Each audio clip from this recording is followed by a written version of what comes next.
ನಮಸ್ಕಾರ ರೀ ಎಲ್ಲರಿಗೂ. ಇವತ್ತು ನಾನು ನಿಮ್ಮ ಜೊತೆ ಶೇರ್ ಮಾಡುವಂಥ ರೆಸಿಪಿ ಬಂದು ನೆಲ್ಲಿಕಾಯಿ ಚಟ್ನಿ. ಇದು ಮಾತ್ರ ತುಂಬಾ ಸ್ಪೆಷಲ್ ಆಗಿತ್ತು, ಹಾಗೆಯೇ ಡಿಫ್ರೆಂಟ್ ಆಗಿರುವಂತಹ ಟೇಸ್ಟು.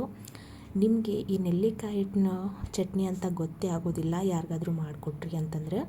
ಅಷ್ಟೊಂದು ರುಚಿಕರವಾಗಿರುವಂತಹ ಈ ಚಟ್ನಿನ ಹೇಗೆ ಮಾಡೋದು ಅಂತ ನೋಡೋಣ ಬನ್ನಿ. ಮೊದಲಿಗೆ ನಾನು ಗ್ಯಾಸನ್ನು ಆನ್ ಮಾಡಿಕೊಂಡು ಕಡಾಯಿನ ಬಿಸಿಗೆ ಇಟ್ಕೊಂಡೇನಿ ರೀ. ಅದಕ್ಕೆ ಒಂದು 4 ಟೇಬಲ್ ಸ್ಪೂನ್ ಆಗುವಷ್ಟು ಎಣ್ಣೆ ಹಾಕ್ಕೊಂಡೀನಿ. ಎಣ್ಣೆ ಹಾಕ್ಕೊಂಡಾದ ನಂತರ 1 ಟೇಬಲ್ ಸ್ಪೂನ್ ಆಗುವಷ್ಟು ಕಡಲೆಬೇಳೆ, 1 ಟೇಬಲ್ ಸ್ಪೂನ್ ಆಗುವಷ್ಟು ಉದ್ದಿನಬೇಳೆ, ಹಾಗೆಯೇ ಒಂದು ಅರ್ಧ ಟೇಬಲ್ ಸ್ಪೂನ್ ಆಗುವಷ್ಟು ಧನಿಯಾ ಕಾಳನ್ನು ಹಾಕ್ಕೊಂಡಿನಿ. ಇದೆಲ್ಲದೂ ಚೆನ್ನಾಗಿ ಮಿಕ್ಸ್ ಮಾಡ್ಕೊಳ್ಳೋಣ ರೀ. ಸ್ವಲ್ಪ ಕಲರ್ ಚೇಂಜ್ ಆಗಬೇಕು, ಅಲ್ಲಿವರೆಗೂ ನಾವು ಚಂದಂಗೆ ಮಿಕ್ಸ್ ಮಾಡ್ಕೊಳ್ಳೋಣ. ನೋಡ್ತಾ ಇದ್ರಲ್ಲ, ಈ ರೀತಿಯಾಗಿ ಚಂದಂಗೆ ಮಿಕ್ಸ್ ಮಾಡ್ಕೊರಿ. ಸ್ವಲ್ಪ ಕಲರ್ ಚೇಂಜ್ ಆದರೆ ಸಾಕು. ಇದಕ್ಕೆ ಅರ್ಧ ಟೇಬಲ್ ಸ್ಪೂನ್ ಆಗುವಷ್ಟು ಜೀರಿಗೆ. ನಾವು ಇದನ್ನೆಲ್ಲದನ್ನು ಮಿಕ್ಸ್ ಮಾಡ್ತಾ ಒಂದೊಂದಾಗಿ ಇಂಗ್ರೀಡಿಯೆಂಟ್ನ ಹಾಕ್ಕೋತಾ ಹೋಗೋಣ್ರಿ. ಜೀರಿಗೆ ಹಾಕಿದ ನಂತರ ನಾನು ಕರಿಬೇವಿನ ಸೊಪ್ಪು ಹಾಕ್ಕೊಳಕತ್ತೀನಿ. ಕರಿಬೇವಿನ ಸೊಪ್ಪು ಹಾಕ್ಕೊಂಡಿದ ನಂತರ ಬ್ಯಾಡಗಿ ಮೆಣಸಿಕಾಯಿ, ಹಾಗೆಯೇ ಒಂದು 3 ಹಸಿರು ಮೆಣಸಿಕಾಯಿನ ಹಾಕ್ಕೊಳಕತ್ತೀನಿ. ಇದನ್ನೆಲ್ಲದನ್ನು ಹಾಕ್ಕೊಂಡು ಚೆನ್ನಾಗಿ ಒಂದ್ಸತಿ ಮಿಕ್ಸ್ ಮಾಡ್ಕೊಳ್ಳೋಣ. ಹಸಿ ವಾಸನೆ ಹೋಗ್ಬೇಕ್ರಿ ಹಸಿ ಮೆಣಸಿಕಾಯಿದು. ಆಮೇಲೆ ಬ್ಯಾಡಗಿ ಮೆಣಸಿಕಾಯಿನ ಖಾರಕ್ಕೆ ಅಂಥೇಳಿ ತೊಗೊಂಡಿನಿ, ಕಲರ್ಗೋಸ್ಕರ ಅಂತ ತೊಗೊಂಡಿದ್ದೀನಿ. ಇವಾಗ ನೋಡ್ತಾ ಇದ್ರಲ್ಲ, ಒಂದು 4ರಿಂದ 5 ಬೆಟ್ಟದ ನೆಲ್ಲಿಕಾಯಿನ ತೊಗೊಂಡಿದ್ದೀನಿ. ನೋಡ್ತಾ ಇರ್ದಿರಲ್ವ. ಇವಾಗ ಅದನ್ನು ಕೂಡ ಬೀಜ ಇರುತ್ತಲ್ರಿ, ಅದನ್ನು ತೆಗೆದು ಮೇಲ್ಗಡೆ ಇರುವಂಥದ್ದನ್ನು ಮಾತ್ರ ತಗೊಂಡು ಇವಾಗ ನೆಲ್ಲಿಕಾಯಿನ ನಾನು ಬಿಡಿಸಿ ಇಟ್ಕೊಂಡಿದ್ದೆ, ಅದನ್ನು ಕೂಡ ಹಾಕ್ಕೊಂಡಿನಿ ರೀ. ನಿಮ್ಗೆ ಎಷ್ಟು ಬೇಕು ನೋಡಿರಿ ಚಟ್ನಿ ಅಷ್ಟು ಮಾತ್ರ ಹಾಕೋರಿ. ಒಂದು 4ರಿಂದ 5 ನಾನು ಬೆಟ್ಟದ ನೆಲ್ಲಿಕಾಯಿ ತೊಗೊಂಡಿನಿ. ನೀವು ಕಡಿಮೆ ಕೂಡ ತೊಗೊಂಡು ಮಾಡ್ಕೋಬೋದು. ಇದನ್ನು ಸ್ಟೋರ್ ಮಾಡಿ ಕೂಡ ಇಟ್ಕೋಬೋದು. ಒಂದು 2 ದಿನ 3 ದಿನ ಇಟ್ಕೊಂಡು ತಿನ್ಬೋದು. ಏನೂ ಆಗೋದಿಲ್ಲ ನೋಡಿರಿ, ಅಷ್ಟೊಂದು ಟೇಸ್ಟ್ ಆಗಿರ್ತೈತಿ. ಯಾಕಂದರೆ ಇದಕ್ಕೆ ನಾವು ಹುಣಸೆ ಹಣ್ಣು ಹಾಕ್ತೇವೆ ನೋಡಿರಿ, ಅದಕ್ಕೋಸ್ಕರ ಇದು ತುಂಬಾ ಚೆನ್ನಾಗಿರ್ತೈತಿ.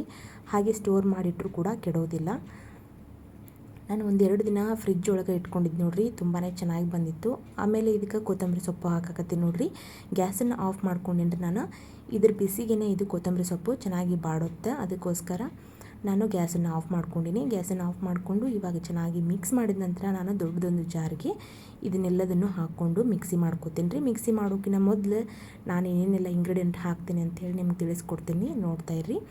ಇವಾಗ ನೋಡ್ತಾ ಇದ್ರಲ್ಲ, ಇದನ್ನೆಲ್ಲದನ್ನು ನಾವು ಬಿಸಿದಿರುವಾಗಲೇ ಇದಕ್ಕೆ ಹಾಕ್ಕೊಳಕತ್ತೀನಿ ರೀ. ಅದಾದಮೇಲೆ ಇದಕ್ಕೆ ನಾನು ಒಂದು ಸ್ವಲ್ಪ ಬೆಲ್ಲ, ಹಾಗೆಯೇ ಹುಣಸೆ ಹಣ್ಣು ಸ್ವಲ್ಪ ಹಾಕೋರಿ, ಜಾಸ್ತಿ ಹಾಕೊಳ್ಳೋದಕ್ಕೆ ಹೋಗಬೇಡಿ, ತುಂಬಾ ಹುಳಿ ಆಗಿಬಿಡುತ್ತೆ. ನೆಲ್ಲಿಕಾಯಿನೂ ಕೂಡ ಹುಳಿ ಅಲ್ವಾ, ಸೊ ಅದಕ್ಕಂತೇಳಿ ಸ್ವಲ್ಪ ನೆಲ್ಲಿಕಾಯಿ ಹಾಕ್ಕೊಳ್ಳಿ.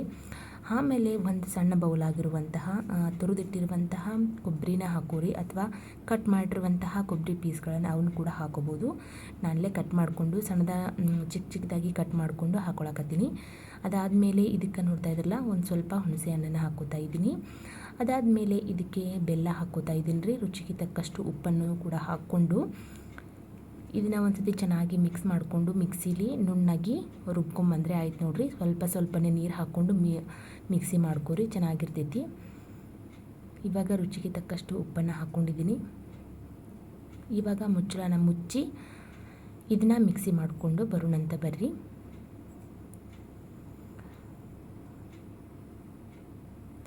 ಇವಾಗ ನೋಡ್ತಾ ಇದ್ರಲ್ಲ, ಇಷ್ಟು ನುಣ್ಣಗೆ ನಾನು ಈ ಚಟ್ನಿನ ಮಾಡ್ಕೊಂಡಿದ್ದೀನಿ. ಇದನ್ನು ನಾನು ಕಡಾಯಿಗೆ ಹಾಕ್ಕೊಂಡು, ಕಡಾಯಿ ಸ್ವಲ್ಪ ಬಿಸಿ ಇತ್ತಲ್ವ ಅದಕ್ಕೇ ಹಾಕ್ಕೊಂಡು ನೋಡಿರಿ, ಇಲ್ಲೇ ಗ್ಯಾಸನ್ನು ಆಫ್ ಮಾಡೀನಿ. ಕಡಾಯಿ ಸ್ವಲ್ಪ ಬಿಸಿ ಇದೆ, ಅದಕ್ಕೋಸ್ಕರ ಅದರಲ್ಲಿ ಹಾಕಿ ಚೆನ್ನಾಗಿ ಮಿಕ್ಸ್ ಮಾಡಿ ಹಾಗೆಯೇ ಒಂದು 2 ನಿಮಿಷ ಬಿಟ್ಟು ನಿಮಗೆ ಸರ್ವ್ ಮಾಡಿ ತೋರಿಸ್ತೀನಿ ರೀ. ಇದನ್ನು ಅನ್ನದ ಜೊತೆಗೆ ಬಿಸಿ ಅನ್ನ ಆಗಿರಲಿ, ಚಪಾತಿ ಆಗಿರಲಿ, ರೊಟ್ಟಿ ಆಗಿರಲಿ, ಸೈಡ್ ಡಿಶ್ ಆಗಿ ನೆಂಚ್ಕೊಳ್ಳೋದಕ್ಕೆ ತುಂಬಾ ಚೆನ್ನಾಗಿರ್ತೈತಿ. ಇವಾಗ ನೋಡ್ತಾ ಇದ್ದಿರಲ್ಲ, ಇದೆಲ್ಲದನ್ನು ನಾನು ಹಾಕ್ಕೊಂಡು ಇದಕ್ಕೆ ನೀರು ಬೇಕಿದ್ದರೆ ನೀವು ಸೇರಿಸ್ಕೋಬೋದು. ನಾನು ನೀರು ಸೇರಿಸ್ಕೊಂಡಿಲ್ಲ, ರುಬ್ಬುವಾಗ ಮಾತ್ರ ನೀರನ್ನು ಸೇರಿಸ್ಕೊಂಡು ರುಬ್ಕೊಂಡಿದ್ದೆ. ಇವಾಗ ಗ್ಯಾಸನ್ನು ಆಫ್ ಮಾಡ್ಕೊಂಡಿನಿ. ಅದೇ ಬಿಸಿ ಒಳಗೆ ನಾನು ಸ್ವಲ್ಪ ಮಿಕ್ಸ್ ಮಾಡ್ಕೊತಿದ್ದೀನಿ ಅಷ್ಟೇ.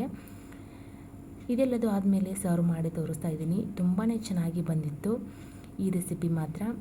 ನೀವು ಕೂಡ ಮನೇಲಿ ಬೆಟ್ಟದ ನೆಲ್ಲಿಕಾಯಿ ಇತ್ತು ಅಂತಂದರೆ ಮಿಸ್ ಮಾಡ್ದಂಗೆ ಈ ರೆಸಿಪಿನ ಒಂದ್ಸತಿ ಟ್ರೈ ಮಾಡಿರಿ. ಹೇಗಾಗಿತ್ತು ಅಂತ ಹೇಳಿ ನಂಗೆ ಕಮೆಂಟ್ ಮೂಲಕ ತಿಳಿಸ್ರಿ. ಮತ್ತೊಂದು ಹೊಸ ರೆಸಿಪಿಯೊಂದಿಗೆ ನಾನು ನಿಮ್ಮನ್ನ ಭೇಟಿ ಹಾಕಿನಿ. ಅಲ್ಲಿವರೆಗೂ ಎಲ್ಲರಿಗೂ ನಮಸ್ಕಾರ. ಹೊಸದಾಗಿ ನನ್ನ ಚಾನಲ್ನ ಯಾರು ನೋಡ್ತಾ ಇದ್ದೀರಾ ಪ್ಲೀಸ್ ಅಂತ ಸಬ್ಸ್ಕ್ರೈಬ್ ಮಾಡ್ಕೊಂಡು ನೋಡ್ಕೊಳ್ಳಿ. Thank you for watching.